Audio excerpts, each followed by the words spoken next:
তোমার যে খারাপ পজিশনে আছেন তার দিকে একটু তাকাও, তাইলে শুকরিয়া করতে পারবা। তোমার যে উপরে যে আছে তার দিকে তাকিও না। এটা এমন না যে আপনি নিজেকে ডেভেলপ করার চেষ্টা করবেন না, করবেন, কিন্তু আপনি ওর দিকে তাকায় আমার এটা হলো না, আমি পারলাম না, এটা আসবে। কিন্তু আপনি যদি নিচের দিকে তাকান তাহলে বুঝবেন যে আল্লাহ তাআলা আপনাকে কত ভালো রেখেছে। দুনিয়ার সুখটা এটা অস্থায়ী, ক্ষণস্থায়ী। আপনি যদি ক্ষণস্থায়ী চিরস্থায়ী সুখের সন্ধান পেতে চান সেটা হবে আখিরাতে, এটা দুনিয়াতে কখনোই হবে না।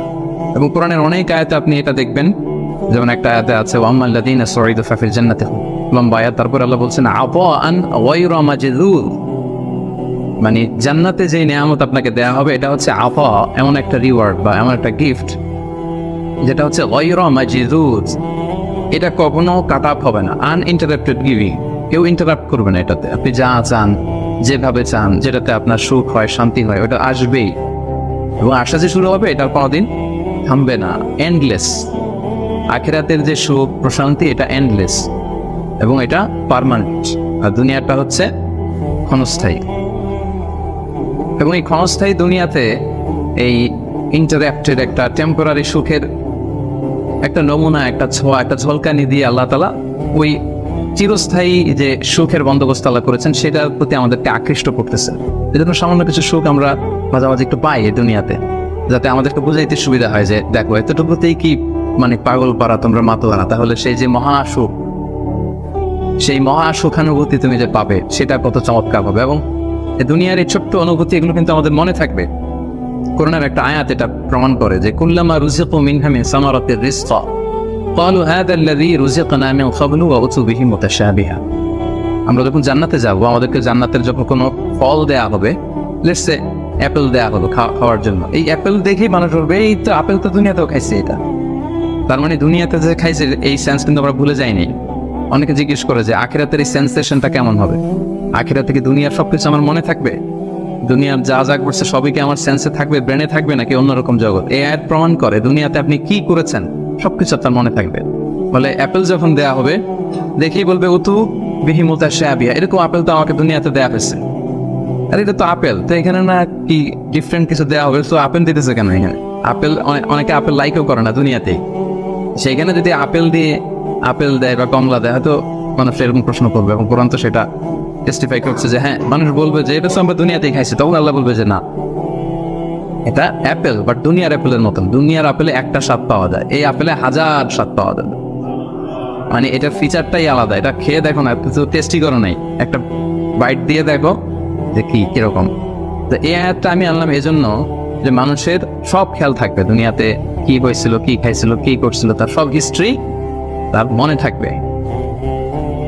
তার মানে এই টেম্পোরারি আমাদের এই জীবনে, এই ক্ষণস্থায়ী এই দুনিয়ার জীবনে আল্লাহ তাআলা সামান্য সুখের ছোঁয়া আমাদেরকে দিয়ে সে আখিরাতের মহা সুখের প্রতি আল্লাহ তাআলা আমাদেরকে আকৃষ্ট করছেন। তো আজকের আলোচনায় এই দুনিয়াতে আমরা কিভাবে সুখে শান্তিতে থাকবো, একটা হ্যাপি পিসফুল লাইফ লিড করবো এটা, আবার সে আখিরাতেও কিভাবে আমরা হ্যাপি হতে পারি, এই সবগুলো ব্যাপার নিয়ে ইনশাআল্লাহ আলোচনা করব। এবার আমি মূল আলোচনায় চলে যাই। আমি 10টা পয়েন্ট নিয়ে কথা বলবো। 10 keys to attain happiness, 10টা টুলস বা কি চাবিকাঠি, সুখের চাবিকাঠি আজকে আপনাদেরকে দিয়ে যাব। এগুলো নিয়ে আপনারা সুখে শান্তিতে থাকবেন। কি বলেন? তো এই 10টা টুলস বা 10টা কিস যদি আমরা একটু খেয়াল করি, দেখবেন যে আসলে আল্লাহ তাআলা কিন্তু আমাদেরকে এমন জীবন দর্শন শিক্ষা দিয়েছেন, রাসূল সাল্লাল্লাহু আলাইহি ওয়াসাল্লামের লাইফস্টাইল থেকে আমরা এমন লেসন পাই যেটা দিয়ে দুনিয়াতেও আমরা সুখে থাকতে পারবো, আখিরাতেও সুখে থাকতে পারবো। সুখ আমাদের নিশ্চিত হবে ইনশাআল্লাহ। ইনশাআল্লাহ পড়েন সবাই, ইনশাআল্লাহ। সবাই সুখী হতে চায়, জন্য সবাই খুব মানে হাস্যোজ্জ্বল চেহারা নিয়ে ইনশাআল্লাহ বলতেছে, মাশাআল্লাহ। প্রথম যে পয়েন্টটা আমি রিসার্চ করে পেয়েছি সেটা হচ্ছে সিম্পলিসিটি। একেবারে সিম্পল লাইফ লিড করা, ইজি গোয়িং হওয়া। যারা এই দুনিয়ার জীবনে ইজি গোয়িং তারা হ্যাপি বেশি। যারা একটুতেই মানে খুব ইগোর সমস্যায় ভোগে, একটু বাঘ ধরে থাকে, একটু গো ধরে থাকে, এদের জীবনে কষ্ট বেশি। এই জন্য মানে try to be easy going person. আপনি যত ইজি গোয়িং হবেন, লাইফটারে জটিল করে তো লাভ নাই আসলে। যত সিম্পলি আপনি জীবনকে যাপন করতে পারেন, হ্যান্ডেল করতে পারেন, ওইটাতেই সুখ। আপনি করে দেখেন, এটাতেই সুখ। আর যারা জটিল করে তারাই কিন্তু অস্থিরতায় ভোগে, অশান্তিতে ভোগে। তাহলে প্রথম কি হচ্ছে সিম্পলিসিটি। হ্যাঁ, আল্লাহ কিন্তু মানে খুব সিম্পলি ইসলামকে মানতে আমাদেরকে বলে, ওমা জাআলা আলাইকুম ফিদ-দীনি মিন হারাজ, কোনো কাঠিন্যতা আল্লাহ তাআলা দিনে রাখেন। ইউরিদুল্লাহু বিকুমুল ইউসরা ওয়ালা ইউরিদু বিকুমুল উসরা। আল্লাহ সহজ চান, আল্লাহ তাআলা কিন্তু কাঠিন্যতা চান না। ইসলামের বিধানগুলো দেখবেন যে অনেক ফ্লেক্সিবিলিটি, সিম্পল। দাঁড়িয়ে নামাজ পড়াকে ফরজ করা হয়েছে, পড়তে পারেন না, বসে পড়লে আল্লাহ তাআলা কবুল করছেন। বসে পড়তে পারেন না, শুয়ে পড়লে আল্লাহ তাআলা কবুল করছেন। ওযু করে নামাজ পড়া আল্লাহ তাআলা আবশ্যক করেছেন। ওযু করতে পারতেছেন না, তায়াম্মুম করে পড়লেও নামাজ আল্লাহ তাআলা কবুল করছে। এই যে দেখেন সিম্পলিসিটি। এবং রাসূল সাল্লাল্লাহু আলাইহি ওয়াসাল্লামের লাইফ লিডিং সিস্টেমে যদি আপনি দেখেন, ওনার অ্যাটিটিউডটা কেমন ছিল, উনি কিভাবে ওনার জীবন যাপন করতেন, ওখানেও দেখবেন যে রাসূল সাল্লাল্লাহু আলাইহি ওয়াসাল্লাম খুবই সিম্পল লাইফ লিড করতেন। তো বলার অপেক্ষা রাখে না, কি বলেন? রাসূল সাল্লাল্লাহু আলাইহি ওয়াসাল্লাম সিরাত যারা পড়েছেন, ছোট্ট একটা উদাহরণ দেই। সহিহ মুসলিমের একটা হাদিস অনেকে শুনেছেন, আমাদের আয়েশা রাদিয়াল্লাহু তাআলা আনহা বর্ণনা করেন যে রাসূল সাল্লাল্লাহু আলাইহি ওয়াসাল্লামের অ্যাটিটিউডটা কত সিম্পল ছিল, কত সিম্পলি তিনি লাইফ লিড করতেন। দেখেন, তিনি বর্ণনা করেন যে রাসূল সাল্লাল্লাহু আলাইহি ওয়াসাল্লাম সকালবেলা যখন আসতেন, স্ত্রীদের ঘরে তো ফজরের সালাতের পরে আসতেন, তাই না? ফজরের সালাতের পর রাসূল সাল্লাল্লাহু আলাইহি ওয়াসাল্লাম লম্বা সময় মুসাল্লায় বসে থাকতেন। সালাম ফিরানোর পরে সাহাবাদের দিকে মুখ ফিরিয়ে বসতেন, লম্বা সময় তাসবিহ পড়তেন, ইশরাকের সালাত পড়তেন। এরপর সাহাবাদের সাথে কিছু পার্সোনাল কারো কোশ্চেন থাকলে ওটার আনসার করতেন। বিশেষ করে রাতে কেউ স্বপ্ন দেখলে ওটার ব্যাখ্যা করতেন রাসূল সাল্লাল্লাহু আলাইহি ওয়াসাল্লাম। বলতেন যেহেতু ফজর জাস্ট ঘুম থেকে উঠে আসছে, এখনই তো স্বপ্নের ব্যাখ্যা দিতে হবে। রাসূল সাল্লাল্লাহু আলাইহি ওয়াসাল্লাম বলতেন যে হাল রাআ আহাদুম মিনকুম আল বারিহাতা আর-রুইয়া, গত রাতে কেউ স্বপ্ন দেখছো নাকি? তো সাহাবারা কেউ যদি স্বপ্ন দেখে থাকতেন বলতেন যে আমি তো এটা দেখেছি, আমি এটা দেখেছি। রাসূল সাল্লাল্লাহু আলাইহি ওয়াসাল্লাম নিজের স্বপ্ন আবার বলতেন। রাসূল সাল্লাল্লাহু আলাইহি ওয়াসাল্লামের স্বপ্ন আবু বকর রাদিয়াল্লাহু তাআলা আনহু ব্যাখ্যা করে দিতেন। নবীদের মধ্যে সবচেয়ে ভালো স্বপ্নের ব্যাখ্যা করতে জানতেন ইউসুফ আলাইহিস সালাম, ইয়াকুব আলাইহিস সালাম, এবং নিঃসন্দেহে আল্লাহ রাসূল সাল্লাল্লাহু আলাইহি ওয়াসাল্লাম। এবং সাহাবাদের মধ্যে সবচেয়ে ভালো স্বপ্নের ব্যাখ্যা করতে জানতেন আবু বকর রাদিয়াল্লাহু তাআলা। রাসূল সাল্লাল্লাহু আলাইহি ওয়াসাল্লামের অনেক স্বপ্ন তিনি ব্যাখ্যা করে দিয়েছেন, কিছু কিছু সঠিক ব্যাখ্যা করেছেন, কিছু কিছু করতে পারেন না। তাবিঈদের মধ্যে সবচেয়ে ভালো স্বপ্নের ব্যাখ্যা করতেন মুহাম্মদ ইবনে সিরিন, তা তারা জানেন। রাসূল সাল্লাল্লাহু আলাইহি ওয়াসাল্লাম বলতেন যে কেউ স্বপ্ন দেখছো, দেখছে, তো ব্যাখ্যা করে দিতেন। এরপরে তো তিনি ঘরে ফিরতেন, যেই রাতে যে স্ত্রীর ঘরে ছিলেন সেই ঘরেই ফিরতেন। তো আম্মাজান আয়েশা রাদিয়াল্লাহু তাআলা আনহার ঘরে যে রাতে থাকতেন, যখন ফিরে আসতেন উনি বর্ণনা করতেছেন যে একদিন রাসূল সাল্লাল্লাহু আলাইহি ওয়াসাল্লাম এসে ঘরে এসে জিজ্ঞেস করলেন যে হাল আইনদাকুম শাই, মানে ঘরে খাবার টাবার কি কিছু আছে? আম্মাজান আয়েশা রাদিয়াল্লাহু বলেন যে না, মা ইনদানা শাই ইয়া রাসূলুল্লাহ, হে রাসূলুল্লাহ, না, ঘরে তো ব্রেকফাস্ট করার মতো কিছু নাই। তখন রাসূল সাল্লাল্লাহু আলাইহি ওয়াসাল্লাম বললেন ক্বালা ফা ইন্নী সাইম, ঠিক আছে তাহলে আমি রোজা রেখে দিলাম। সুবহানাল্লাহ বিহামদি। এটা সিম্পলিসিটির একটা উদাহরণ। দেখেন, ঘরে খাবার আছে আয়েশা, না খাবার নাই, তখন খাবারের বন্দোবস্ত করাতে তো খারাপ কিছু না, করা যায়। বা বলতে পারতেন যে ফাতেমার ঘরে দেখো না কিছু আছে কিনা, বা পাশে সাউদার ঘরে কিছু পাওয়া যায় কিনা, বা আমি একটু আনসারীদের বাসায় যেয়ে দেখি কিছু একটা ম্যানেজ করা যায় কিনা। যদি এরকম করতেন এটা খারাপ কিছু ছিল না, এটা হতেই পারে। কিন্তু রাসূল সাল্লাল্লাহু আলাইহি ওয়াসাল্লামের অ্যাটিটিউডটা দেখেন, খাবার আছে ঘরে, না খাবার নেই, ঠিক আছে, নাই যেহেতু রোজা রেখে দিলাম, আমি রোজা আজকে আমি রোজার নিয়ত করে ফেললাম। চিন্তা করছেন কত সিম্পল লাইফ।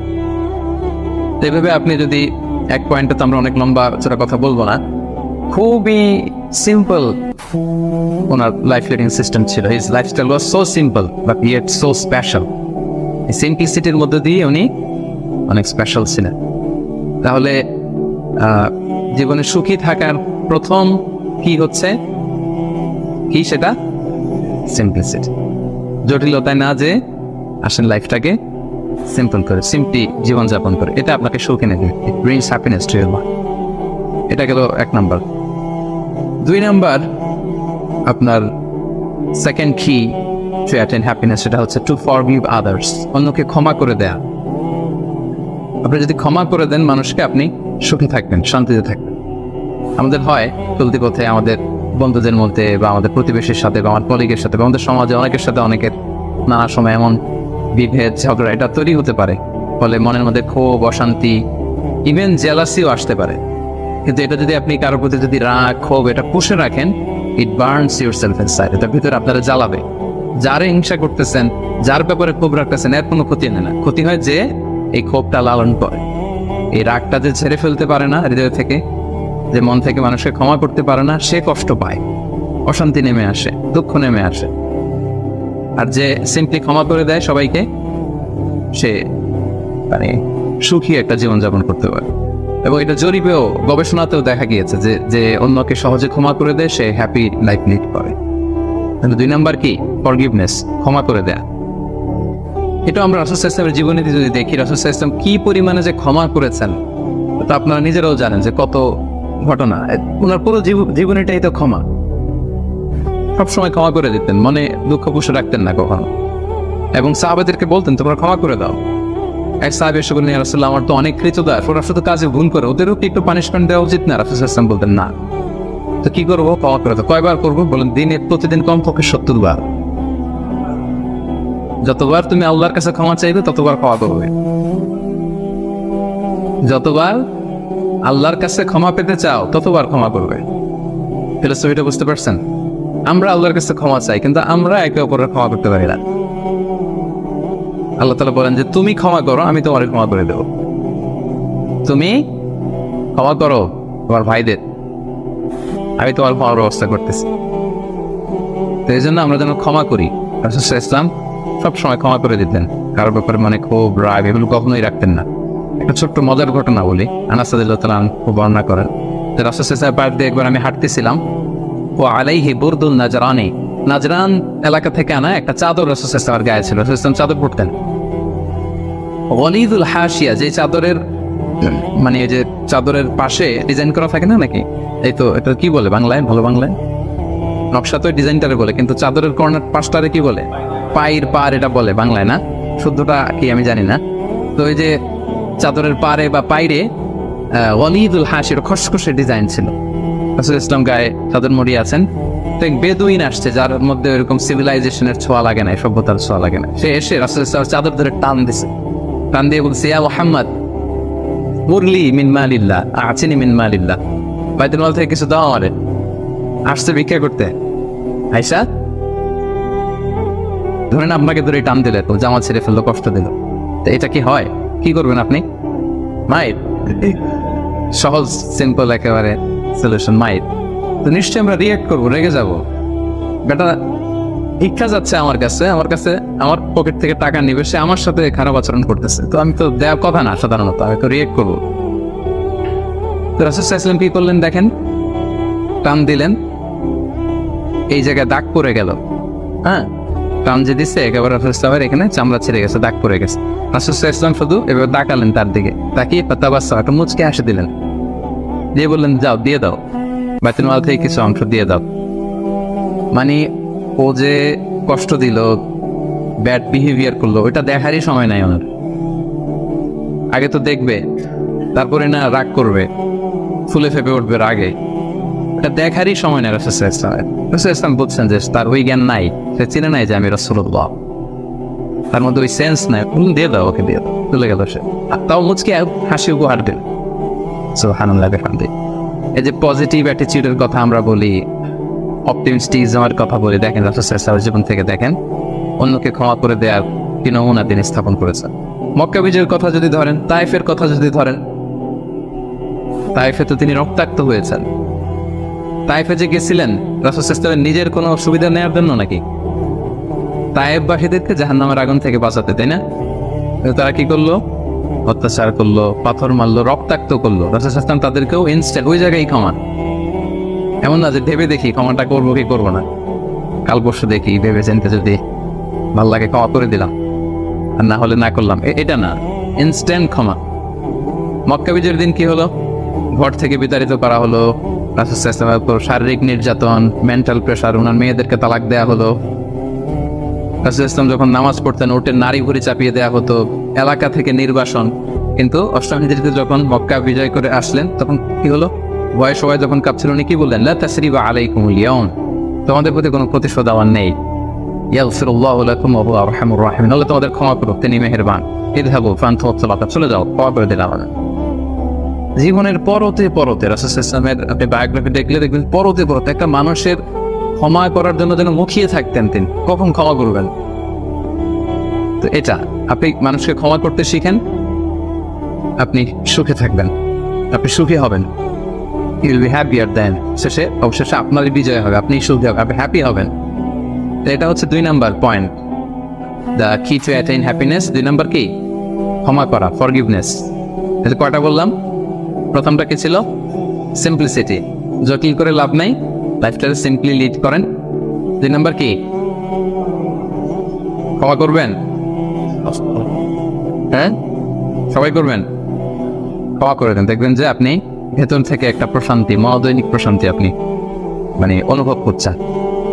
3 নাম্বার, সুখে থাকার 3 নাম্বার চাবিকাঠি হচ্ছে try to make others happy. অন্যকে সুখী করার চেষ্টা করা, মানে আপনি হ্যাপি হইতে চাইলে আরেকজনকে হ্যাপি বানাইতে হবে। বুঝতে পারছেন না ব্যাপারটা? খুব সিম্পল।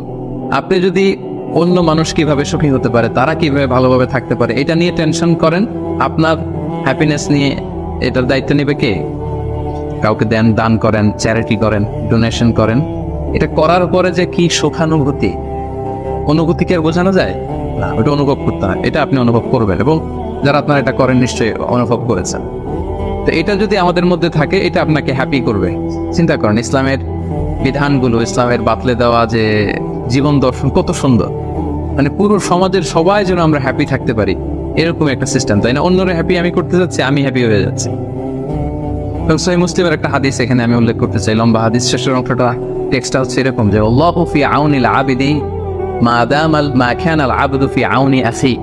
রাসূল সাল্লাল্লাহু আলাইহি ওয়াসাল্লাম বলেন, আল্লাহ তাআলা ততক্ষণ পর্যন্ত বান্দার সাহায্যে থাকে যতক্ষণ পর্যন্ত বান্দা তার ভাইয়ের সাহায্যে থাকে। কথাটা বুঝতে পারছেন? আই রিপিট, আল্লাহ তাআলা ততক্ষণ পর্যন্ত কোনো বান্দার সাহায্যে থাকে যতক্ষণ পর্যন্ত এই বান্দা তার ভাইয়ের সাহায্যে থাকে। তা আপনি আল্লাহর সাহায্য পাইতে হলে এটা কন্ডিশন কি বলেন তো দেখি? আপনার ভাইকে হেল্প করেন, তাকে হেল্প করেন, তার একটু উপকার করেন, আল্লাহ তাআলার পক্ষ থেকে নুসরাত, সাহায্য এটা নেমে আসবে। সুবহানাল্লাহ। তার মানে অন্যের প্রতি ভালো যেটা করেন, এই ভালোটা আপনার দিকে ফিরে আসে। অন্যের প্রতি শুভকামনা এটা রিটার্ন হয়ে আপনার দিকেই ফিরে আসবে। So try to make others happy, অন্যকে সুখী করার চেষ্টা করা, এটা আপনাকে সুখী করবে। 3 নম্বর পয়েন্টটা বুঝতে পেরেছেন? 4 নম্বর পয়েন্ট হচ্ছে, সুখে থাকার 4 নম্বর মাধ্যম হচ্ছে be grateful with what you have. আপনার যা আছে এটা নিয়েই গ্রেটফুল থাকেন, কৃতজ্ঞ হন। যেটা আছে, আমরা যেটা করি, আমার যেটা আছে এটা নিয়ে আমি তৃপ্ত না, আমি অন্যদের গুলো দেখে হাউদাস করি, কিন্তু আমার মাঝে যে আনন্দ নেয়ার কত কিছু আছে এটা আপনি একটু খেয়াল করে দেখেন না? একটু খেয়াল করে দেখেন। এবং আল্লাহ তাআলা বলছেন যে ওয়া ইত্তাআযানা রাব্বুকুম লা ইন শাকারতুম লা আযীদান্নাকুম ওয়া লা ইন কাফারতুম ইন্না আযাবি লাশাদীদ। যে তোমরা যদি শুকরিয়া করো আমি নিয়ামত বাড়িয়ে দেব, আর যদি কুফরি করো মানে অকৃতজ্ঞ হও তাহলে আমার শাস্তির মুখোমুখি কিন্তু তোমাকে হতে হবে। তাহলে শুকরিয়া করলে আল্লাহ তাআলা বাড়িয়ে দেয়। তো এই জায়গাটাতে আমাদের বড় ঘাটতি, আমাদের যা আছে, what I have I'm not happy with that, এটা নিয়ে আমি সুখী না। মনে হচ্ছে ওইটাতে মনে হয় সুখ, ওই জায়গায় যেতে পারলে আমার জীবনটা একেবারে খুব আমি আনন্দিত হতাম। তারপর আপনি যে স্থানটাতে যেতে চান, ওই স্থানটাতে যে আছে তার সাথে কথা বলেন যে ভাই আপনি হ্যাপি তো? বলে না আমি তো হ্যাপি না। ওই যে আমি তো বুঝতেছি ওইটা, আমি যদি একটু ওই পর্যন্ত যেতে পারতাম তাহলে একেবারে মহা সুখ পাইতাম। আসলে সুখটা হচ্ছে আপেক্ষিক। আপনার যেটা আছে আপনি এটা নিয়ে যদি ভাবেন, দেখবেন যে শুকরিয়া করে শেষ করতে পারবেন। আপনি দেখেন যে আমাদের মধ্যে কত কমপ্লেইন, কত অভিযোগ, আমার এটা নাই, আমার সেটা নাই, আমার ভালো ক্যারিয়ার নাই, আমার জব নাই, আমার সুন্দরী বউ নাই, আমার ফ্যামিলির এই সমস্যা, আমার ওই সব, মানে আমার জীবনে কিছুই পাই নাই আমি। মানুষের যোগ বিয়োগ এরকম এটা থাকে। কিন্তু দেখেন আপনার চেয়ে খারাপ অবস্থানে যে আছে, আপনি একটু দেখেন কি অবস্থা। আল্লাহু আকবার। আপনি যদি ক্যান্সারে আক্রান্ত কোনো পেশেন্টের সাথে যে একটু দেখা করেন, তখন বুঝবেন আপনার কি আছে। 2-3 বার কেমোথেরাপি দেওয়া হয়েছে, চুলগুলো দাড়িগুলো পরে একটা ফ্যাকাশে চেহারা হয়ে গেছে। পরে যদি যে জিজ্ঞেস করেন ভাই তুমি কি চাও, বলবে আমি শুধু বাঁচাতে চাই। কি চান আপনি? কি চান? ক্যারিয়ার চান, টাকা চান, ফলোয়ার চান, দাপট চান, আপনার অনেক কিছু লাগবে। আমি এটা চাই, ওইটা চাই, ওইটা চাই। ও শুধু একটা জিনিস চাই। কি চায় সেটা? যদি কোনোভাবে সে বাঁচতে পারে, মানে ডক্টর এসে যদি বলে যে না আপনি তো রিকভারি করে ফেলছেন, সে যে কি মহা খুশি, মানে অস্ত্র সিক্ত সেজদা দিয়ে সে জানামাজ ভিজায় ফেলবে। আয়রে তার কান্না, আয়রে তার শুকরিয়া। কি জন্য শুকরিয়াটা করতেছে? বেঁচে আছে। আপনি বেঁচে আছেন না? আমি বেঁচে আছি না? তো আমি বেঁচে আছি, এই বাঁচতে পারাটা তার কাছে স্বপ্ন। চিন্তা করছেন ব্যাপারটা? এই যে আমরা শ্বাস প্রশ্বাস নিচ্ছি, কি সুস্থ সুন্দর জীবন যাপন করতেছি, এই বেঁচে থাকতে পারাটা একজনের কাছে স্বপ্ন, মহা স্বপ্ন। সে শুধুই বাঁচতে চায়। আমরা সুখ আসলে এদিকে সেদিকে খুঁজে বেড়াই। আমার মধ্যে যে আল্লাহ তাআলা সুখের কত টুলস দিয়েছেন, কত মাধ্যম দিয়েছেন, শুকর গুজার হওয়ার মতো কত নেয়ামত আল্লাহ তাআলা দিয়েছেন সেটা আমরা চোখে দেখি না। আপনি যদি একটু খেয়াল করেন কি নেয়ামত দিচ্ছে আল্লাহ তাআলা, আপনি অবশ্যই শুকরগুজার হতে পারবেন। অনেক কিছু আল্লাহ আপনারা দিয়েছে যেটা অন্য কাউকে দেয় নাই, অনেক কিছু আল্লাহ আছে। এগুলোর জন্য আমাদের মানে গ্র্যাটিটিউড শো করতে হবে আল্লাহ তাআলার কাছে যে আল্লাহ শুকর, আলহামদুলিল্লাহ তুমি অনেক ভালো রেখেছো, অনেক ভালো আছে আলহামদুলিল্লাহ। এই শুকরিয়া করার মেন্টালিটি যদি ডেভেলপ করেন দেখবেন যে আপনি মহাসুখী, আপনার মধ্যে সুখানুভূতি, মনোদৈহিক প্রশান্তি, শান্তি এটা নেমে আসবে। আর যখনই দেখবেন যে আপনার উপরে যে আছে, যে রাসূল সাল্লাল্লাহু আলাইহি ওয়াসাল্লাম বলছে যে উনজুরু ইলা মান হুয়া আসফালা মিন, তোমার চেয়ে খারাপ পজিশনে আছেন তার দিকে একটু তাকাও, তাইলে শুকরিয়া করতে পারবে। তোমার চেয়ে উপরে যে আছে তার দিকে তাকিও না। এটা এমন না যে আপনি নিজেকে ডেভেলপ করার চেষ্টা করবেন না, করবেন, কিন্তু আপনি ওর দিকে তাকায় আমার এটা হলো না, আমি পারলাম না, এটা আসবে। কিন্তু আপনি যদি নিচের দিকে তাকান তাহলে বুঝবেন যে আল্লাহ তাআলা আপনাকে কত ভালো রেখেছে। তো এই জন্য সুখী হওয়ার 4 নম্বর মাধ্যম হচ্ছে be grateful with what you have. যা আমার আছে এটা নিয়ে যেন আমি শুকরগুজার হই, আমি যেন বেশি বেশি পড়ি আলহামদুলিল্লাহ। বেশি বেশি কি করবেন, করতে পারবেন তো? নাকি আলহামদুলিল্লাহ বলার মতো জীবনে কিছুই ঘটে নাই আপনার? হ্যাঁ, এরকম কেউ আছে যে না আমি কি নিয়ে আলহামদুলিল্লাহ বলি, আমার তো আলহামদুলিল্লাহ বলার মতো এরকম কিছুই খুঁজে পাচ্ছি না। এরকম কেউ আছেন? হ্যাঁ, না, আলহামদুলিল্লাহ বলার মতো অনেক কিছু আল্লাহ তাআলা দিয়েছে। খুঁজে দেখেন, সুখে থাকবার মতো আলহামদুলিল্লাহ বলার মতো অনেক কিছু আমাদের জীবনে আছে প্রিয় ভাইরা। তো 4টা গেল, 5 নাম্বার আমরা চলে যাই এবার। 5 নাম্বার হচ্ছে অনেকটা কাছাকাছি আগেরটার, অ্যাভয়েডিং কম্পারিজনস, তুলনা না করা। আমরা অনেক সময় নিজেকে অন্যদের সাথে তুলনা করতে যে অশান্তিতে ভুগি, এটা কিন্তু হয়। কম্পারিজন করলেই অশান্তি নেমে আসে। এটা খেয়াল রাখবেন যে আল্লাহ তাআলা এই পৃথিবীতে আপনাকে একজন unique, a very unique person হিসেবে পাঠিয়েছেন। প্রতিটি মানুষ অনন্য এই পৃথিবী, প্রত্যেকটা মানুষ, কারোর সাথে কারো তুলনা হবে না। সো আপনি যদি দেখেন যে না ওর তো সফলতা বেশি, ওর তো এটা বেশি, ওর এটা হয়ে যায়, এটা হচ্ছে আপনার একটা হাইলাইটেড রিল। ফেসবুকে একটা নতুন রিল বের করছে না, এইটার সাথে কম্পেয়ার করলে হবে না। ইংরেজিতে একটা কি যেন বলে যে the grass is always green out of the fence, মানে বাইরে থেকে বাগানের ঘাস খুব সবুজ লাগে, বাগানে যে বসে দেখবেন না ওদিকে তো হলুদ হলুদ ঘাস আছে, মরা ঘাস, লাল ঘাস, এইটা সেইটা, কিন্তু বাইরে থেকে গল্ফ মাঠ দেখলে কেমন লাগে? ওরে আল্লাহ এত গ্রিন। গল্ফ মাঠে যে বইটা দেখেন যে কি খসখসে রুক্ষ কিরকম, আরো কিছু ঘাস আছে, সুন্দর না? অসুন্দরটা কাছে গেলে দেখা যায়, দূর থেকে আপনি বুঝবেন না। তো আপনি যাদের গ্ল্যামারাস লাইফ দেখে আপনি হাহুতাশ করেন, বুক চাপড়ান, এটা হচ্ছে হাইলাইটেড রিল ফেসবুকের, মানে ওইটাই তার মূল লাইফ না। হ্যাঁ, that is not the total picture. কারণ শুরুতেই তো বলছি দেই কোনটা আমরা ফেসবুকে, কথা বলেন, স্পেশাল ইভেন্ট গুলো দেই আমরা। আমার দুঃখের ওটা তো আমি লুকাই, আমরা লুকাই, ওটা তো আমরা দেখাই না। সো অন্যের হাইলাইটেড রিল দেখে যেন হাহুতাশ না করেন। আপনি একজন অনন্য মানুষ, আল্লাহ তাআলা আপনার মধ্যেও এমন কিছু ক্যাপাসিটি, ক্যাপাবিলিটি দিয়েছে, এটা দিয়ে আপনি বিশ্ব জয় করতে পারেন আপনি।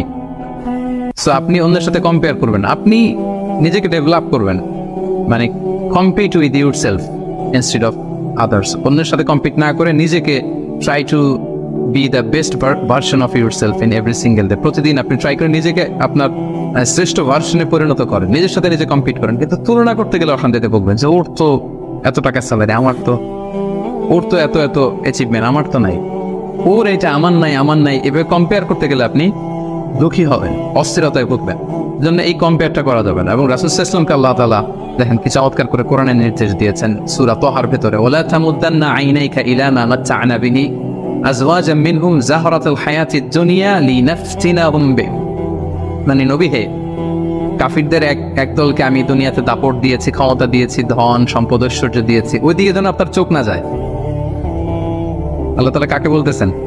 রাসূলুল্লাহ সাল্লাল্লাহু আলাইহি ওয়াসাল্লামকে বলতেছেন যে কাফিরদের মধ্যে থেকে একদলকে আমি অনেক ধন সম্পদ দাপট অনেক কিছু দিয়েছি, আপনি ওইটা দেখে মন খারাপ করেন না, মানে কম্পেয়ার করতে যায় না, আমার এটা নাই, আপনারা যাবে কত কিছু দিয়েছি, আপনাকে তো নেয়ামত দিয়ে আমি ধন্য করে ফেলেছি। তো রাসূল সাল্লাল্লাহু আলাইহি ওয়াসাল্লামকে আল্লাহ তাআলা এই নির্দেশনা দিয়েছেন। আরেকটা আয়াত শোনাই, সূরাতুল গাফিরে বলছেন, সূরাতুল মুমিন যেটা, ফালা ইয়াগরুরকা তাকাল্লুবুহুম ফিল বিলাদ। নবী হে, কাফিররা এই দুনিয়াতে বড় বড় সফর করে, বিশাল ক্যারাভান নিয়ে যায়, অনেক লাভ করে নিয়ে আসে, এটা সেটা, তাদের জীবনের এই চাকচিক্য দেখে এটা দেখে এটা যেন আপনাকে ধোকায় না ফেলে দেয়। আপনি এটার সাথে নিজেকে কম্পেয়ার করবেন না। আপনি নিজের সেলফ ডেভেলপমেন্টের চেষ্টা করবেন, আপনার রোলটা আপনি প্লে করবেন, প্রপার সময়ে প্রপার রেসপন্সটা আপনি করবেন, কিন্তু আপনার সাথে আপনি আরেকজনকে কম্পেয়ার করবেন। এই কম্পেয়ার করার কারণে আমাদের সমাজে, আমাদের জীবনে অনেক অশান্তি তৈরি হয়। এই কম্পারিজনটাতে কিন্তু ক্ষতি। এই পয়েন্টটা বুঝতে পারছেন? কম্পারিজন করবেন না, কারণ প্রত্যেকে আমরা অনন্য একজন মানুষ। Avoiding comparisons. আপনি যখনই তুলনা বাদ দিবেন, দেখবেন যে আপনি হ্যাপি। তুলনা করলেই, কারণ নিচের দিকে তো আর তুলনা করবেন না, করবেন কোথায়? এইটা নাই, ওইটা নাই, আমার এইটা পেল না, আমার সাথে কেন হয়, আমার কেন এত দুঃখ। এই কম্পারিজন যখন করবেন, অস্থিরতা আসবে। এই পয়েন্টটা ক্লিয়ার? আচ্ছা, মাশাআল্লাহ, 5টা চলে গেল। 6 নাম্বার, এটা খুব ইন্টারেস্টিং। 6 নাম্বার পয়েন্ট যেটা আমি লিখেছি সেটা হচ্ছে পিস অফ মাইন্ড। এই যে শুরুতে কে যেন সংজ্ঞায় বললো যে মনের সুখ, তো এই যে মনের সুখটাই আসল সুখ, আমরা যে বাংলায় বলি, এই পয়েন্টটা হচ্ছে এটাই, মনের সুখই আসল সুখ। আপনার মন, আপনার হৃদয়টা, আপনার হার্ট, আপনার সোল, এইটা মানে পিস অফ মাইন্ড আছে কিনা, এইটা আপনি খেয়াল করবেন। বাহ্যিক অনেক জিনিস আপনার মানে চোখ ধাঁধানো মনে হতে পারে, ওইটা কিন্তু আসলে সুখ না। সুখ আসলে কোথায়?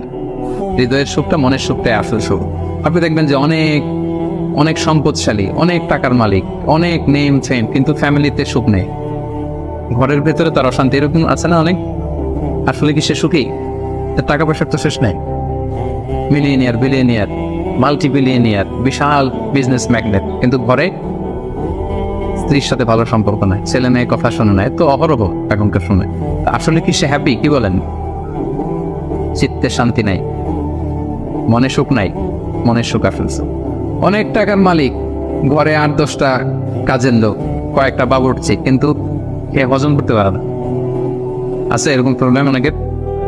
বলেন তো, যা ডাইজেস্টের সমস্যা, ডাইজেস্ট হয় না, তার কত কষ্ট।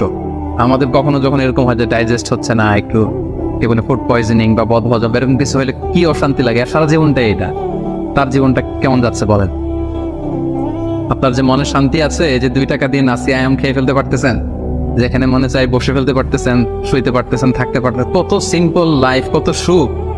এরপরেও আমরা যদি সুখ খুঁজে না পাই, আপনি একটু ওদের দিকে তাকান, কিছুই হজম হয় না। তাদের কি অবস্থা? ঘরে শান্তি নাই, ফ্যামিলিতে শান্তি নাই। এই জন্য সম্মানিত ভাইয়েরা, পিস অফ মাইন্ড, এটা হচ্ছে the true happiness, the real happiness. আপনার মনটা যদি প্রশান্ত থাকে, আপনি যদি মনোদৈনিক প্রশান্তির মধ্যে থাকেন, you are the happiest person in the world. আপনি সুখী, মহাসুখী, আপনি মহাসুখী। ইউআই থেকে বের হলে বুঝবেন দুনিয়াটা কেমন। এখানে আমরাও তো ছাত্র জীবন কাটিয়েছি একটা সময়, সুবহানাল্লাহ। পারিবারিক জীবনে যাবেন, ক্যারিয়ার লাইফে যাবেন, বিজনেসে যাবেন, ব্যবসা যাবেন, দিনকে দিন জটিলতার মধ্যে আপনি আসবেন। এখন যে কত হ্যাপি লাইফ লিড করতেছেন, আপনি কল্পনা করতে পারবেন। এর জন্য সত্য বুঝে আনতে হবে। তো তাই বলে কি এখন টাকা পয়সা সম্পদ এগুলোর দরকার নাই?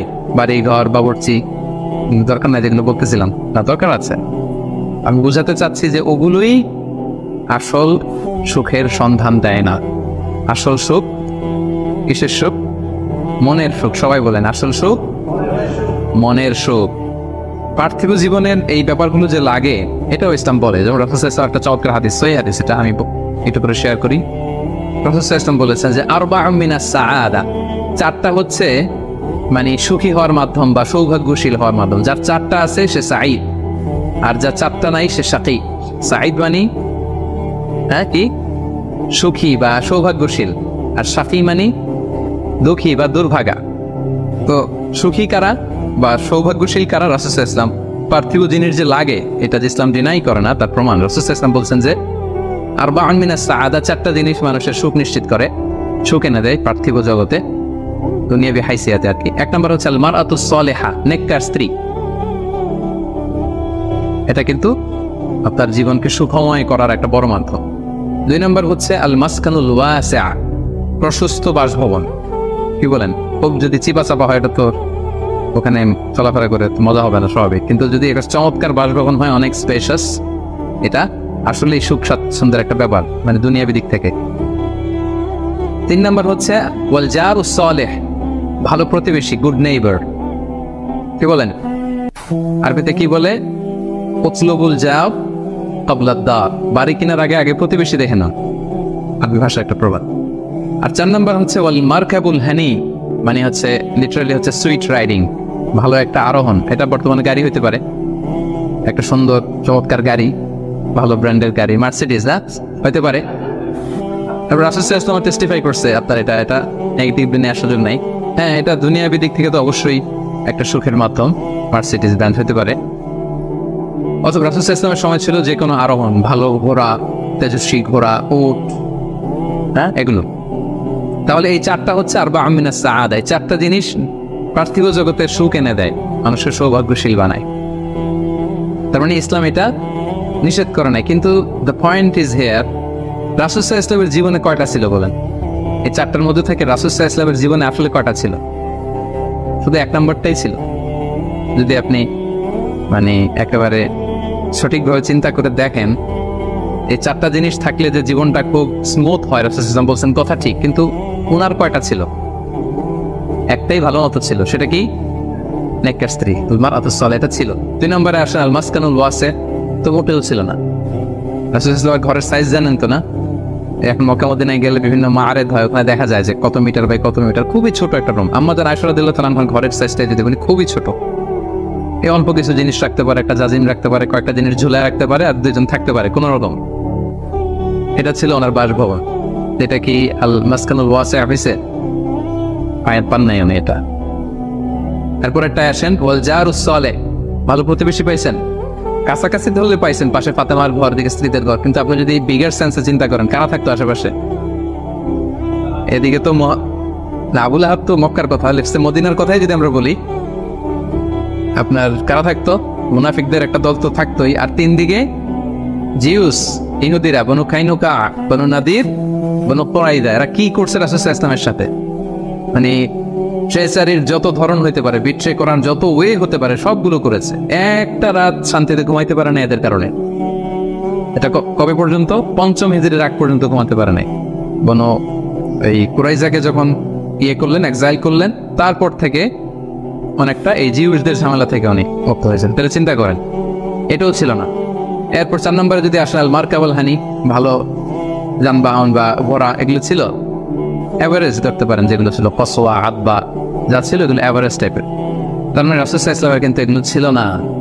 এটা প্রমাণ করে যে এগুলো হইলে জীবন স্মুথ হয়, সুন্দর হয়, বাট এগুলোই সুখ শান্তি দেওয়ার আসল টুলস না।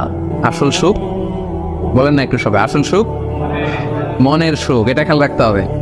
এটা আমি থেকে নিয়েছি, এটা হাদিস থেকে নিয়েছি। এই যে রাসূল সাল্লাল্লাহু আলাইহি ওয়াসাল্লাম বলছে যে লাইসাল গিনা আন কাসরাতিল আরাব, অনেক সম্পদ থাকলে এটাই অন্তরের মজা, শান্তি, প্রাচুর্যতা না। ওয়ালাকিন্নাল গিনা গিনান নাফস, মূল সুখ হচ্ছে অন্তরের সুখ। মূল ধনাঢ্যতা হচ্ছে অন্তরের ধনাঢ্যতা। আপনার অন্তর হ্যাপি তো সব হ্যাপি। আপনি না খেয়ে, সামান্য খেয়ে, আপনি ছোট্ট ঘরের ভিতরে আপনি সুখ আর সুখ, এরকম ফ্যামিলি আছে না? আপনারা কি মনে করেন যে রিক্সাওয়ালার যে বস্তির ভেতরে কুড়ে ঘরে কোনো সুখ নেই? কথা বলেন, আছে না? আছে। এদেরকেও আল্লাহ সুখের সন্ধান দিয়েছেন। নট নেসেসারি যে আপনার টাকা পয়সা এগুলো হইলেই সুখ হবে না। আরেকটা হাদিস আমি ইবনে মাজাহ থেকে একটু শোনাই, খুব চমৎকার হাদিস। হাদিসটা সুনান ইবনে মাজাহ এসেছে, মান কানাতিদ দুনিয়া হাম্মাহু ফারাফাল্লাহু আলাইহি আমরাহু ওয়া জাআলা ফাকরাহু বাইনা আইনাই। লম্বা হাদিস, আমি অর্থটা বলি। হাদিসটা একটু খেয়াল করেন আমার সাথে। রাসূল সাল্লাল্লাহু বলেছেন, পার্থিব চিন্তা যাকে মোহগ্রস্ত করবে, মানে যে দুনিয়া নিয়ে পেরেশান, তার কি হবে দেখেন? তার কাজকর্মে আল্লাহ তাআলা অস্থিরতা ঢেলে দিবেন, সে অস্থির হবে। দারিদ্রতা হবে তার নিত্য সঙ্গী, এবং এই পার্থিব স্বার্থ সে ততটুকুই পাবে যতটুকু তার তাকদীরে লেখা আছে, এর বেশি পাবে? অস্থির যদি হন, আপনি পেরেশান হন, যত পেরেশান হন, আপনার তাকদীরে যা লেখা তার চেয়ে 1 ইঞ্চিও বেশি পাওয়া যাবে নাকি? যাবে। আর যার উদ্দেশ্য হবে আখিরাত, আল্লাহ তার সবকিছু স্মুথ করে দিবে। সুবহানাল্লাহ। তার অন্তরকে আল্লাহ তাআলা ঐশ্বর্যমণ্ডিত করে দিবে। যেটা বলতেছিলাম যে ইন্নাল গিনা গিনান নাফস, অন্তরের সুখ, হৃদয়ের সুখী আসল সুখ, অন্তরের সুখী আসল সুখ। এবং দুনিয়া স্বয়ং তার সামনে এসে হাজির হবে। যার চিন্তা হচ্ছে আখিরাত নিয়ে, দুনিয়া আপনাতে এসে ভরা দিবে। এই জন্য হৃদয়ের সুখটা, এটা যে আসল সুখ, এটা যেন আমরা ফিল করি, এটা এনশিওর করার ট্রাই করতে হবে। আপনি এইটা না করে অন্যদিকে যদি বেশি ছুটেন, আপনার অস্থিরতা কমবে না, এটা আপনাকে দুঃখী বানাবে, অসুখী বানাবে, অস্থির বানাবে, আপনার সুখ কেড়ে নেবে জীবন থেকে। তাহলে এই যে হৃদয়ের সুখ, আসল সুখ, হ্যাঁ, piece of mind is the real happiness. 6 নম্বরটা বুঝতে পারছেন প্রিয় ভাইরা? বুঝতে পারছেন সবাই? আচ্ছা, এবার চলে যায় 7 নম্বরে। 7 নম্বর পয়েন্ট হচ্ছে এক্সপেক্ট লেস। এক্সপেকটেশন যেন লেস থাকে, তাইলে হ্যাপি হবেন। অনেক এক্সপেকটেশন পান নাই কিছু, এই তো দুঃখ শুরু। স্বামী স্ত্রীর কাছে অনেক এক্সপেকটেশন, পায় না এখন কিছু, দুঃখ বাড়তেছে। স্ত্রী স্বামীর কাছ থেকে অনেক এক্সপেকটেশন, যখন হয় না ফুলফিল, কষ্ট পায়। বন্ধুর কাছে এক্সপেকটেশন অনেক বেশি, বাবা ছেলের কাছে এক্সপেকটেশন অনেক বেশি, সুপারভাইজার ছাত্রের কাছে এক্সপেকটেশন, ছাত্রের সুপারভাইজারের প্রতি। এই যে এটা তো বাস্তবতা, তাই না? যখন আপনি হাই এক্সপেকটেশন নিয়ে থাকবেন কিন্তু আউটকাম এরকম পাচ্ছেন না, তো কি হ্যাপি না আনহ্যাপি? বলেন হ্যাপি না আনহ্যাপি? কিন্তু এক্সপেকটেশন খুব একটা আপনি বেশি করেন নাই, এরপরে আপনি যদি বেশি পান কেমন লাগবে? ভালো লাগবে না? আমারও এক্সপেকটেশন নেই, একটা হইলেই হইলো, এরপরে দেখি মাশাআল্লাহ শুধু আসতেছে, কেমন লাগবে? ভালো লাগবে? হ্যাঁ, এই জন্য এক্সপেক্ট লেস মানে I am not talking about the goal should be higher and bigger. Goal বড় হবে কিন্তু আপনার এক্সপেকটেশন যেন অনেক বড় না হয়। আপনার জীবনের গোল থাকবে বড়, কিন্তু আপনি যদি অনেক এক্সপেক্ট করেন জীবনের প্রতিটি ক্ষেত্রে, যখন এই এক্সপেকটেশন ফুলফিল করবে না আপনি কষ্ট পাবেন। এজন্য কালকে কি খাবো, আগামী মাসে কি হবে, এরপরের বছর, এই যে হাহুতাশ করা, অনেক এক্সপেক্ট করা, এটা মানুষের জীবনে দুঃখ নিয়ে আসে। আপনি আজকের জন্য বাঁচেন, কালকের তো জন্মই হয় নাই, আগামীকালের জন্ম হয়েছে। আজকে চিন্তা করেন, আজকের এটা নিয়ে আপনি থাকেন, দেখবেন যে হ্যাপি আপনি। আর যখনই কালকে কি করব, আগামী মাসে কি হবে, 23 সালে তো নাকি মন্দা, টাকার দাম কমতেছে, বিশ্ববাজারের কি অবস্থা, এই গোটা দুনিয়ার সব টেনশন যখন আপনি আপনার দায়িত্বে নিবেন, এই দুঃখ আপনার দুঃখ কেউ থামাতে পারবে না। দেখেন এখানে ইসলামী দৃষ্টিভঙ্গিটা কি দেখেন একটু। আল্লাহ রাসূল ইসলাম চমৎকার একটা কথা বলেছেন, সহিহ বুখারীর বর্ণনা। রাসূল ইসলাম বলেছেন, দুনিয়ার চলতি পথে আমাদের চলাফেরাটা বা লাইফস্টাইলটা যদি এমন হয়, দেখবেন যে ইউ উইল বি হ্যাপি। রাসূলুল্লাহ সাল্লাল্লাহু আলাইহি ওয়াসাল্লাম বলেছেন, কুন ফি দুনিয়া কাআন্নাকা গরীব আও আবিরু সাবিল। এই দুনিয়াতে তুমি এমন ভাবে চলো যে তুমি গরীব। গরীবের ভালো বাংলা কি? মানে এই জায়গার লোক না আর কি, এটা আরেক জায়গা, স্ট্রেঞ্জার ইংরেজিতে, মানে as if you are a stranger here. হ্যাঁ, মুসাফির হতে পারে। ওই যে আবিরু সাবিল বলছে, ওইখানে আসলে মুসাফিরটা চলে আসার জন্য আমি ডিফারেন্সিয়েট করতেছি যে গরীব একটা, আবিরু সাবিলের একটা। এরকম স্ট্রেঞ্জারের মতো অথবা ট্রাভেলারের মতো লাইফ লিড করো। দেখেন হাদিসটা খেয়াল করে শুনতে হবে, তাহলে বুঝতে পারবেন অন্তর্নিহিত যে উদ্দেশ্যটা। এই দুনিয়াতে এমন ভাবে চলো as if you are a stranger in this দুনিয়া or you are a traveller. আচ্ছা, এবার আমাকে উত্তর দেন। লেটস সে আপনার পেনাঙে যাইতে হবে, পেনাঙের ফ্লাইট ধরেন যে কেএলআই 2 থেকে 2টায়, দুপুর 2টায়, যে শোনেন যে 3 ঘন্টা ডিলে। কয় ঘন্টা? তা এখন 3 ঘন্টা যেহেতু ডিলে, তাহলে একটা ইজি চেয়ার কিনে নেই এয়ারপোর্টে, কি বলেন? একজন করলো কি, ইজি চেয়ার একটা কিনে নিল। এরপর ধরেন যে অনেক খাবার দাবার ওখানে কিনে নিল, এরপর ওখানে একটা এটা কিনলো সেটা কিনলো, মানে ওখানে একটা খাট কিনে নিল, এটা কিনে নিল। বিশাল এয়ারপোর্টের মধ্যে সে বিশাল আয়োজন করতেছে 3 ঘন্টা এনজয় করার জন্য। কোনো পাগলও কি এমনটা করে? কেন করে না? কারণ আবিরু সাবিল, সে তো ট্রাভেলার। 3 ঘন্টা তো কোনো রকম সূরাতে যে একটু নামাজ পড়তে করতে, অথবা একটু কোরআন তেলাওয়াত করতে করতে, অথবা ক্ষুধা লাগলে একটু কেএফসিতে ঢুকে একটু ফ্রেঞ্চ ফ্রাইস খেতে খেতে চলে যান, কি বলেন? এভাবেই তো আমরা কাটাই। আমরা ফ্লাইট ডিলে হলে কি করেন বলেন? 3 ঘন্টা ফ্লাইট ডিলে হয়েছে, এয়ারপোর্টে কি করেন? কিছু জরুরি ফোন কল আছে, সেরে নেই নাকি? একটু পত্রিকায় ঢুমারি, কি কি নিউজ আজকে দেশে বিদেশে একটু দেখি, তারপরে একটু নামাজ পড়ে নেই, বা একটু অজু করে নেই, একটু ওয়াশরুম সেরে নেই, ক্ষুধা লাগলে একটু মেনু খেয়ে নেই, বা এটা একটু করে নেই। এইভাবে আমরা সাধারণত আমাদের ফ্লাইট ডিলে হলে টাইম পাস করি। তো এখন রাসূল ইসলাম বলছেন, এই দুনিয়ার পুরো জীবনটাই আসলে তো এটা তো একটা ট্রানজিশন পিরিয়ড। আমরা মানে আমাদের ভাবনাতেই ওইটা আনি না যে আমাদের বিশাল এক জগৎ, আমাদের বিশাল এক ব্যবস্থাপনা ওখানে পড়ে আছে, ওইটার ওইভাবে ফিল করি না। পড়ি শুনি, কিন্তু ফিলিংসটা এভাবে আসে না। মানে এমন ভাবে এই দুনিয়াতে আসছে পৃষ্ঠে দুনিয়া কেন্দ্রিক আমাদের এমন ভাবনা। একটা মজার ঘটনা বলি। নূহ আলাইহিস সালামের সময় এক মা তার ছোট বাচ্চাকে কোলে নিয়ে আল্লাহ নবী নূহ আলাইহিস সালামের কাছে এসে বলতেছেন, ইয়া নবী আল্লাহ, হাদা ইবনি উদউ আল্লাহ লা, আমার ছেলে একটু দোয়া করে দেন। তো নূহ আলাইহিস সালাম বলতেছেন, কামা উমরু, তোমার ছেলের বয়স কত? সে বলতেছে, সালাসুমি আসানা, 300 বছর। কোলের শিশু বয়স কত শুনতেছেন? 300 বছর। নূহ আলাইহিস সালাম বলে, তোমার কোলের শিশু 300 বছর বয়স, অবশ্যই দোয়া করবো, আল্লাহ তার জীবনে বরকত দেখ। কিন্তু তুমি কি জানো, শেষ জামানার যে উম্মতরা আসবে তারা 60 থেকে 70-এর মধ্যে সব মরেই যাবে। আমাদের গড় বয়স এটা রাসূল সাল্লাল্লাহু আলাইহি ওয়াসাল্লাম বলেছেন, আমারু উম্মতি মা বাইনা 60 ইলা 70। আমার উম্মতের গড় বয়স 60 থেকে 70। ওয়া আকাল্লুহুম ইয়াজুজু যালিক, অল্প কিছুই এটা ক্রস করে বেশি হায়াত পাবে। 80, 90, 100 এরকম হায়াত তো খুব কম না, রেয়ার কেস না? অ্যাভারেজ বয়স কত আমাদের? 60 থেকে 70। তো বলতেছে যে তুমি যে দোয়া চাইলা, ভালো, আমি দোয়া করি, তবে জেনে রেখো শেষ জামানার উম্মতদের গড় বয়স হবে 60 থেকে 70। এই কথা শুনে তো মহিলা বলে, ইয়া নবী আল্লাহ আয়াবনুন আল বুয়ুত, তাহলে তারা কি দুনিয়াতে ঘরবাড়ি বানাবে? মানে 60-70 হলে তো ঘরবাড়ি বানানো লাগে না, কি বলে না? 60-70 তো এমনি সেমনি গাছের নিচে একটু খেয়ে দেয়, সাঁতার কেটে ঘুরে ফিরে তো এতে এমনি চলে যাবে। তো এখন এই মহিলারা যদি বুর্জ আল খলিফা দেখানো যাইতো, আর এখানে এই যে সাতু মালয়েশিয়া টাওয়ার, সিগনেচার টাওয়ার আর মার্তেকাস টাওয়ার যদি দেখানো যেত, তাহলে বুঝতো যে কি বিল্ডিং আমরা বানাইতেছি। তো রাসূলুল্লাহ সাল্লাল্লাহু আলাইহি ওয়াসাল্লাম কি বলেছেন দেখেন, কুন ফি দুনিয়া কান্নাকা গরীব আও আবিরুস সাবিল, এই দুনিয়াতে এমন ভাবে থাকো যেন তুমি স্ট্রেঞ্জার, তুমি ট্রাভেলার। এবং ইবনে উমর রাদিয়াল্লাহু তাআলা আনহু বলছেন, ইদা আমসাইতা ফালা তানতাযিরিস সাবা, এখন রাত তো, কালকে সকাল যে পাবা এটা নিয়ে বসে থেকো না, আশা করো না এত বেশ। পাইলে বোনাস, পাইলে কি সকাল পেয়ে গেছি, রাতের অপেক্ষা করো না। ওই ইদা আসবাহতা ফালা তানতাযিরিল মাসা, সকাল পাইছো তো রাতের জন্য বসে থাকো না, যদি পাও রাতটা তাহলে বোনাস, খুশি লাগবে। বোনাস পেলে কেমন লাগে? আর যদি আপনি এক্সপেকটেশন নিয়ে রাখেন যে আমি তো 1000 বছর বাঁচবো, এখন দেখেন যে সন্ধ্যাবেলা আজরাইল চলে আসছে, তখন সব একেবারে বেঁচতে যাবে। এজন্য এক্সপেক্ট লেস, তাহলে সুখে থাকবেন। কিন্তু বনি আদমের দেখেন আরেকটা হাদিস না বললেই না, রাসূল সাল্লাল্লাহু আলাইহি ওয়াসাল্লাম বলছেন যে আমাদের প্রত্যাশার ইয়েটা কত বেশি। সহিহ বুখারীর হাদিস, যে লাউ আন্না লিবনি আদম ওয়াদিয়ান মিন যাহাব আহাব্বা ইয়াকুনা লাহু ওয়াদিয়ান ওয়া লা ইয়ামলা আফাহু ইল্লা তুরাব, আমাদের প্রত্যেককে যদি একটা করে স্বর্ণের পাহাড় দিয়ে দেওয়া হয়, আমাদের যে চাই আরো লাগবে, টেন্ডেন্সিটা এমন, রাসূল সাল্লাল্লাহু আলাইহি ওয়াসাল্লাম উপমা দিয়ে বোঝাচ্ছেন, আমাদের প্রত্যেককে একটা করে যদি স্বর্ণের, যদিও বলা হচ্ছে ভ্যালি, উপত্যকা বোঝানোর জন্য বলছে, দুই পাহাড়ের মধ্যবর্তী জায়গাকে ভ্যালি বলে, লেটস সে ধরেন পাহাড়ের সমান, আমাদের প্রত্যেককে একটা করে পাহাড়ের সমান স্বর্ণের পাহাড় যদি আমাদেরকে দিয়ে দেওয়া হয়, আমাদের টেন্ডেন্সি হবে যে আরেকটা কিভাবে পাওয়া যায়, এটা হচ্ছে আমাদের টেন্ডেন্সি। এবং কবরে যাওয়ার আগ পর্যন্ত এই চাহিদা কমবে না। আচ্ছা বলেন, একটা পাহাড় কেন, 1000 কেজি স্বর্ণ পাইলে তো আমার 14 গোষ্ঠী খেয়ে তো শেষ করতে পারবো? তারপর আমাকে দেয়া হলো উহুদ পাহাড় পরিমাণ একটা স্বর্ণের পাহাড়, এরপর আমার আরেকটা কেন লাগবে, এটা বোঝান কেন লাগবে? কিন্তু হিউম্যান বিং এর নেচার,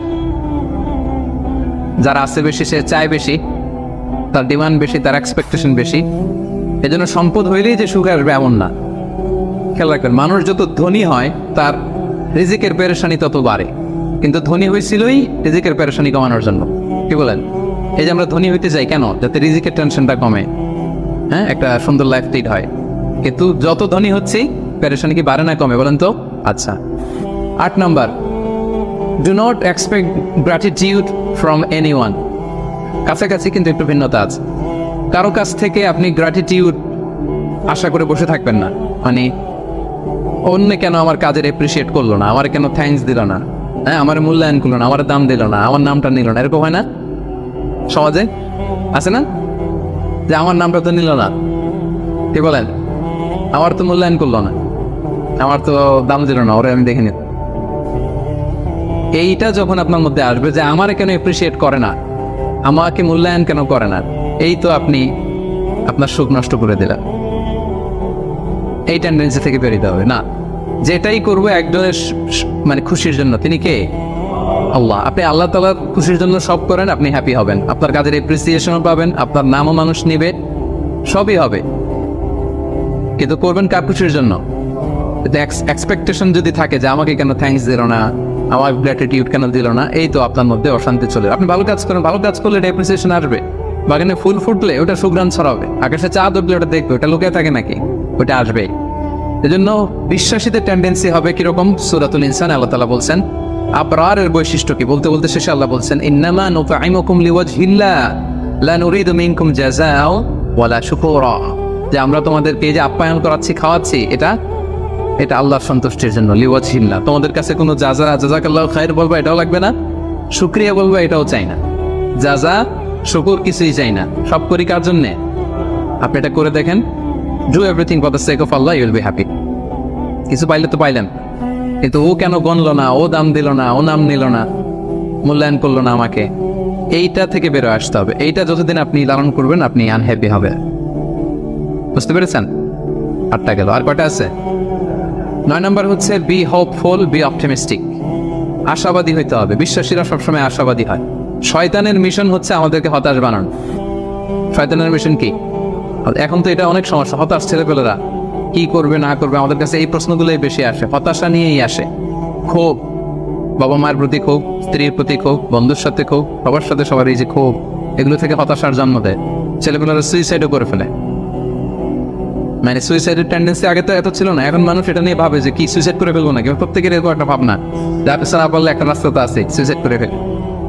কি করে মানে হতাশ হলে জাতিগতভাবে মানুষ এতটা দৈন্যতার ভেতরে যায়। তো বিশ্বাসীরা কখনো হতাশ হয় না প্রিয় ভাইরা, হতাশ নিজেকে হতে দিবেনই না। চলে যান লাঙ্কাবি ঘুরে আসেন, চলে যান KLCC ঘুরে আসেন, ওই যে ওয়াটার ডান্সিং আসেন দেখে আসেন একদিন সন্ধ্যা, যেটা ভালো লাগে ওইটা করেন, হতাশ হইতে দেবেন না মনকে, করা যাবে না।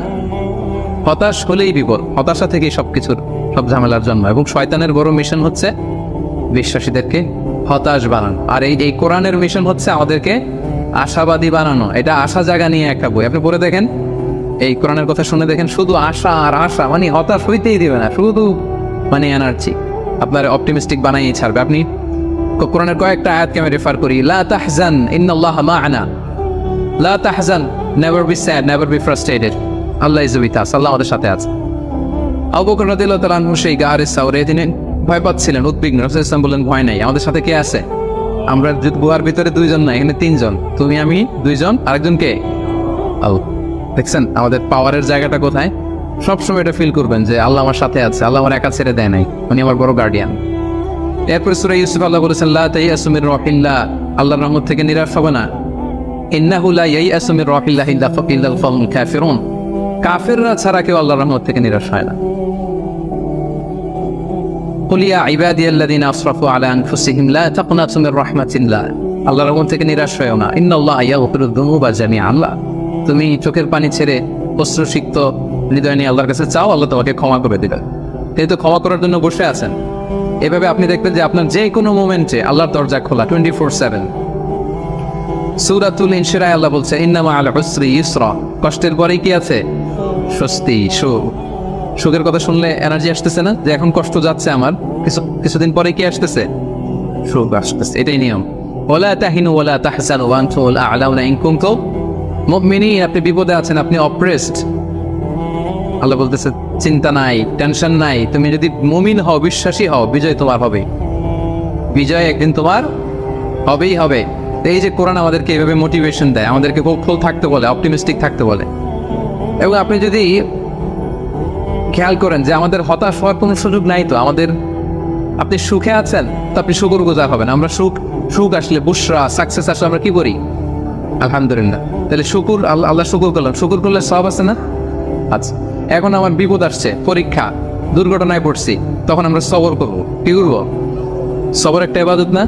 সব আছে না? তাহলে আমাদের মুমিনদের পুরো জিন্দেগিতে এই দুইটা ইবাদত ছাড়া কোনো একটা মুহূর্ত কাটে? আমার সারা জীবন হয় আমি শুকরে আছি, নয় সবরে আছি। কি বলেন? কন্টিনিউয়াস এই দুইটা ইবাদত কিন্তু মুমিনের জীবনে চলমান, আর এই দুইটা ইবাদতের কারণে কন্টিনিউয়াস আপনি সব পেতেই থাকবেন, পেতেই থাকবেন।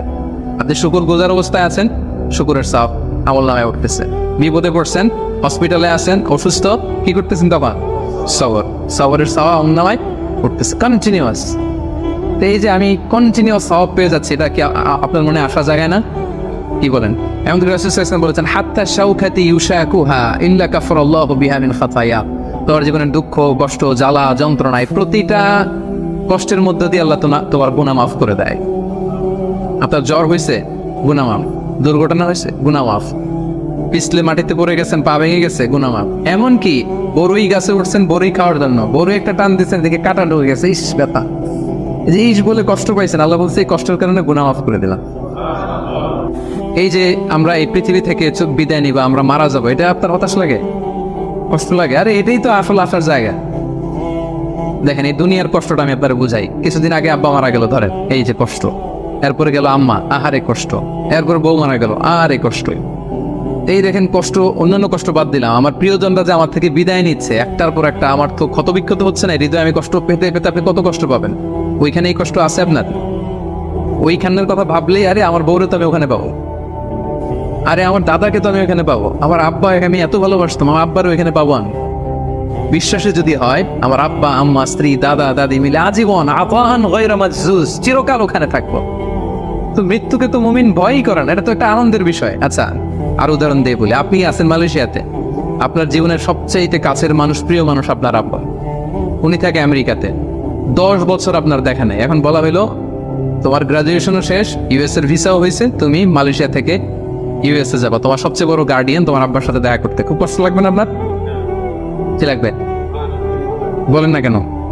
কেমন লাগবে আপনাদের? আপনি মহা খুশি হবেন না? আপনার বাবা, আপনার পিতা, আপনার সবচেয়ে বড় গার্ডিয়ান, তার সাথে আপনি দেখা করতে যাবেন। বলেন, আমাদের জীবনের মরণের সবচেয়ে বড় গার্ডিয়ান কে? আল্লাহ। আমার সবচেয়ে বড় অভিভাবক কে? তার অভিভাবক কি চেনেন না এখন? আমাদের সবচেয়ে বড় অভিভাবক কে বলেন তো? আল্লাহ। তো সেই অভিভাবকের কাছে আমি যাবো, আমি তো খুশিতে বাকবাকুম হয়ে বসে আছি, কবে যাব? এটা ফিল করতে হবে না? আমার আব্বা ইউএসএ তে থাকে, 10 বছর পরে আমার সবচেয়ে বড় অভিভাবক আমার আব্বার কাছে যাবো, ওইটাতে আমি এত খুশি। আমার জীবন মরণ দুনিয়া আখিরাতে সবচাইতে বড় গার্ডিয়ান, সবচাইতে বড় অভিভাবক আমার বাবা। আমাকে যত বেশি ভালোবাসে তার চেয়ে আমাকে বেশি ভালোবাসে আমার আল্লাহ। আমার মা আমাকে যত বেশি ভালোবাসে তার চেয়ে আমাকে বেশি ভালোবাসে আল্লাহ। আমি আমাকে, আমার সত্তাকে যত বেশি ভালোবাসে, আমার চাইতে আমাকে বেশি ভালোবাসে কে? তো সে আল্লাহর কাছে আমি যাব। আপনার কি আশা জাগতেছে না? এরপরে দুনিয়াতে যত কষ্ট হয়েছে সবগুলোর তো বিচার ওই দিন হবে। হাইকোর্টে গেছেন, বিচার পান নাই, বিচার বসছে গ্রামে, বিচার পান নাই, অনেক আনসেটেল জিনিস দুনিয়াতে আনসেটেল, এগুলো সেটেল হবে না ওই দিন? তো আসল খেলা তো ওইখানে, আসল হাসি তো আমরা ওইদিকে আসবো। আমাদের আসল হাসি সুখ সব তো জমা পড়ে আছে ওইখানে, ওটা তো ফিল করতে হবে। এখন হতাশ হওয়ার স্কোপ আপনি কোথায় পেয়েছেন এবার বলেন আমাকে? হতাশ হবে না? হতাশ হওয়া যাবে? আমাদের হতাশ হতে চাইলেও ঘুরে ফিরে সুযোগ নেই। খুব চাচ্ছে একটু হতাশ হই, একটু টেনশন করি, তারপরেও সুযোগ নেই প্রিয় ভাইরা। তাহলে কি ছিল 9 নাম্বার? হোপফুল হইতে হবে। এই যে আমি যতগুলো বলছি, একটাও কি গোজামিল দিয়ে বললাম নাকি যে কোনো রকম গোজামিল দিয়ে আপনাদেরকে আমি একটু হোপফুল বানানোর চেষ্টা করছি? আসলে কি গোজামিল না মহাসত্য এটা? তো আপনি হতাশ হন কিভাবে? আপনি তো এখান থেকে শান্তি খুঁজবেন, প্রশান্তি খুঁজবেন, আপনি তো আরো আশাবাদী হয়ে উঠবেন। তাইলে হতাশ হওয়া যাবে না। 10 নাম্বার, রিমেম্বারেন্স অফ আল্লাহ, সর্বশেষ সুখী হওয়ার মাধ্যম। এটা দিয়ে শুরু করার কথা ছিল, কিন্তু এটা দিয়ে শুরু করলে বলবো যে এই যে ওয়াজ শুরু করছে। তো এই জন্য আপনাদেরকে দুনিয়াবি কথাগুলো আগে বলে রিমেম্বারেন্স অফ আল্লাহ, যেটা 1 নম্বরে আনার কথা ছিল, আমি শেষের দিকে নিয়ে আসলাম আপনাদেরকে। আমি তৈরি করে করে এখন বুঝতে সুবিধা হবে। আল্লাহর স্মরণে হৃদয় প্রশান্ত হয়। আল্লাহর স্মরণে যে হৃদয় প্রশান্ত হয়, আমার একটু আগের যে পয়েন্টটা, এটা যদি আপনি ফিল করেন ভেতর থেকে, প্রশান্ত হবে না আপনার? আপনি তো বিশাল বড় আশা নিয়ে বুক বেঁধে থাকবেন, আপনার তো হতাশ হওয়ার কোনো সুযোগ নেই। আপনি ভেতর থেকে মনোদৈহিক প্রশান্তি, শান্তি, সুখ এটা অনুভব করবেন। আল্লাহর স্মরণ, আখিরাতের স্মরণ যার মধ্যে থাকে সে সুখী হয়, সে জীবনে শান্তি লাভ করে। আর আপনি যদি নাস্তিকদের দিকে তাকান, আপনারা জানেন ওরা কি কঠিন জীবনযাপন করে। বিশ্বাস করেন, টক শোতে অনেক বড় বড় কথা বলে, কিন্তু রাতের বেলা যখন মরণ নিয়ে চিন্তা করে দম বন্ধ হয়ে আসে। আমরা মরণ নিয়ে কথা বলে দম বন্ধ হয়ে আসে, তো বুক ভরা দম নিয়ে আমি তো খুশি, আমি তো আমার রবের কাছে যাচ্ছি, আমার মহা অভিভাবকের কাছে। আতান গয়রে মাসজুজ, এমন সুখ শান্তির সন্ধান আমি পাবো যেটা কাটা পাবে না কোনোদিন, ছিনিয়ে নেওয়া হবে না, এটা চলবে তো চলবে মহাকা। তো আল্লাহর স্মরণ, আখিরাতের স্মরণ আমাদেরকে খুব হোপ দেয়, আশা জাগায়, আশা জাগা নিয়ে। কিন্তু নাস্তিকদের কথা যদি চিন্তা করেন, ওদের জীবন মরণ নিয়ে যখন ভাবনা শুরু করে, ওদের দম বন্ধ হয়ে আসে, একটা সাফোকেটিং লাইফ ওরা লিড করে। এজন্য আল্লাহ তাআলা বলছেন, আলা বিযিকরিল্লাহি তাতমাইন্নুল কুলুব। কেন আল্লাহর জিকিরে মানুষের অন্তর প্রশান্ত হয়? কেন? আমাদের হিউম্যান বিং এটা দুইটা জিনিসের সমন্বয়, আমাদের দেহ, বডি আর সোল। আমরা যখন ক্লান্ত হই ঘুমালে সতেজ, ক্ষুধা লাগলে খেলে, ফুয়েল দিলে সতেজ হয়। কিন্তু আমাদের রূহ, এটার খাবার কি? আমাদের যে আত্মা, এটা আখিরাতের স্মরণে, আল্লাহর স্মরণে এটা প্রাণবন্ত হয়, এটা সজীব হয়, এটা উজ্জীবিত হয়। এই জন্য আল্লাহ তাআলার স্মরণে, আখিরাতের স্মরণে মানুষ উজ্জীবিত হয়, মানুষ প্রশান্ত হয়, সে হৃদয় থেকে একটা সুখানুভূতি সে ফিল করে, এটা রিয়েলাইজ করে। আর যারা এটা করে না, আল্লাহ কি বলছেন? ওমান আ'রাদা আন যিকরি ফাইন্না লাহু মাঈশাতান দানকা, they will live a very suffocating life, very miserable life. আপনি যদি নাস্তিকদের দিকে তাকান, they are all the time long in dilemma, in confusion, they don't know how to go, how to proceed. মানে কি ভাববে, কোন দিকে যাবে, আসলে কি যদি থাকে কিছু, এই যদি থাকের চিন্তায় ওরা একটা দম বন্ধ হওয়ার মতো যে পরিবেশ পরিস্থিতি, এরকম একটা লাইফ তারা লিড করে। আর যারা বিশ্বাসী, আল্লাহ বিশ্বাসী, আখিরাতে বিশ্বাসী, তারা এই পৃথিবীর জীবনে তো সুখী হবে, আখিরাতে তারা মহাশান্তির সন্ধান পাবে। এবং যে আয়াতটি দিয়ে শুরু করেছিলাম সেটা দিয়ে শেষ করে আল্লাহ তাআলা বলছেন, মান আমিলা সালিহাম মিন যাকারিন আও উনসা ওয়া হুয়া মুমিন ফালানুহয়িন্নাহু হায়াতান তাইয়্যিবা ওয়া লানাজজিয়ান্নাহু আজরাহুম বিআহসানি মা কানু ইয়ামালুন। সৎ কর্ম সম্পাদনকারী কোনো মুমিন ব্যক্তি, নারী হোক পুরুষ হোক, যে আমি 10টা যা বললাম এটা সামহাও হয় ইমানের সাথে সম্পৃক্ত, নয় সৎকর্মের সাথে সম্পৃক্ত। এটা দুইটা যদি কেউ নিশ্চিত করে, আল্লাহ বলে ফালানুহয়িন্নাহু হায়াতান তাইয়্যিবা, আমি গ্যারান্টি দিচ্ছি, আমি কমিটমেন্ট দিচ্ছি, আমার প্রোক্লেমেশন, আমার ডিক্লেয়ার যে আমি তাদেরকে হায়াতে তাইয়্যিবা, মনে করি না আল্লাহ হায়াতে তাইয়্যিবা দান করুক আপনাকে, বলি না বাংলায় হায়াতে তাইয়্যিবা মানে একটা পবিত্র জীবন, একটা সুখময় জীবন, একটা শান্তিময় জীবন আমি তাদেরকে দান করব।